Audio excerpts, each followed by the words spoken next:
Two of President Trump's top secretaries are at the table to make a trade deal that could change two countries and eventually our state. State Department Undersecretary of State and the Defense Secretary, James Mattis, went to talk with the president and leaders of Somalia in London last week.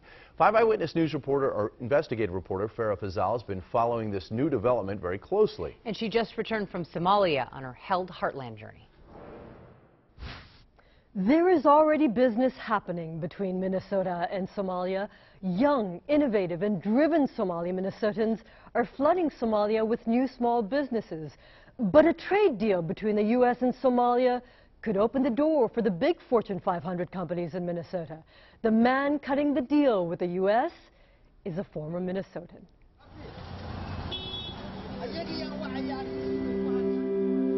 All roads may not lead to Rome, but they lead to a new dawn in Mogadishu.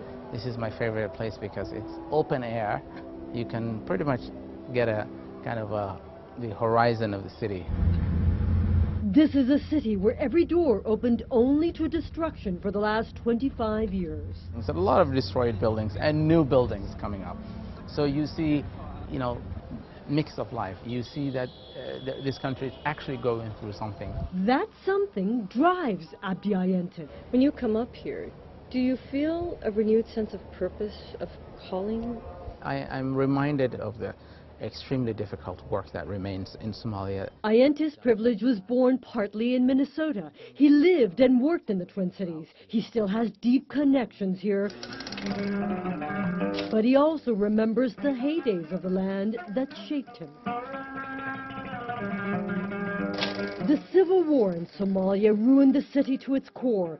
There is only rubble where riches once stood. The country won't fix itself. Ayente is one of the highest-ranking and most trusted ministers of a new and democratically elected government in Somalia. I was given a job to define the economy of the country, a country who has one of the lowest GDPs in the world, the 5th poorest country in the world, with a meager government revenue of less than $300 million a year. It is an almost impossible job. 70% of Somalia is swimming in poverty. The worst famine since 1945 is ravaging its regions. Al-Shabaab terrorists are wreaking random savagery on the streets. Minister Ayente lives with the threat of death. And 4 years ago, you and I would not have been able to be here. There would have been a lot of gunfire coming from that direction. They don't control any part of the city now, but they are underground. They still have very strong cells. They're able to organize suicide attacks and car bombs and assassinations and all of that. That continues to happen. And that's a reality and a problem that we have to tackle. He says insecurity stands in the way of opening the door to Somalia's success. Somalia is strategically located on the edge of the Indian Ocean. Its 2,000 miles of coastline are the longest in Africa. Somalia's ports make it a critical trading center. Somalia exports camels, goats, sheep, dairy, and leather to the Middle East out of its ports. China invested $60 billion to help rebuild Africa's infrastructure and economy. Minister Ayente's goal is to build an economic relationship with America, too. That's why he met with 2 top U.S. government officials in London last week. The State Department says the Undersecretary of State will accelerate progress on security, peace, and prosperity in Somalia. Minister Ayente also met with U.S. Defense Secretary Jim Mattis. There is the other Somalia. Minister Ayente says trade between U.S. and Somalia could lead to trade between Somalia and Minnesota. 100,000 Somalis live in Minnesota, more than anywhere else in the country. And one of the big gains of Minnesota is the big diversity that it has. And the Somali people have been part of our society for several decades now. And I think they're very important. Minnesota's chief protocol officer and the head of the state trade office says Minnesota Somalis are a driving engine of trade. The business they are already doing with friends and families in their country is already getting on the state's radar. We don't have any official numbers of exports as per se.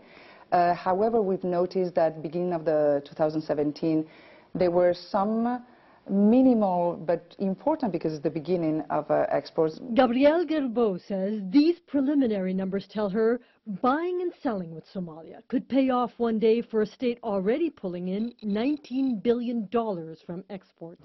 Agriculture, livestock, and fishing was our traditional sources of our economy.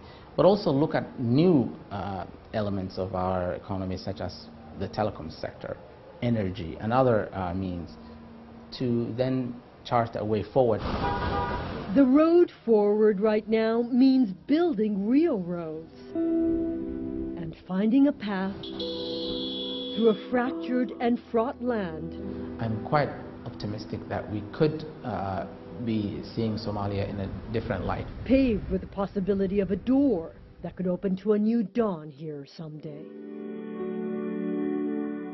You're already buying African goods around town. The U.S. gets its coffee, its cocoa, and its diamonds from African countries. Some Fortune 500 companies like Medtronic, Ecolab, and Land O'Lakes are already doing big business in Africa. On Thursday at the Carlson School of Management, they're going to talk about how to get more money and goods flowing back and forth during a forum on Minnesota-Africa trade. Farah Fazal, 5 Eyewitness News. I'm just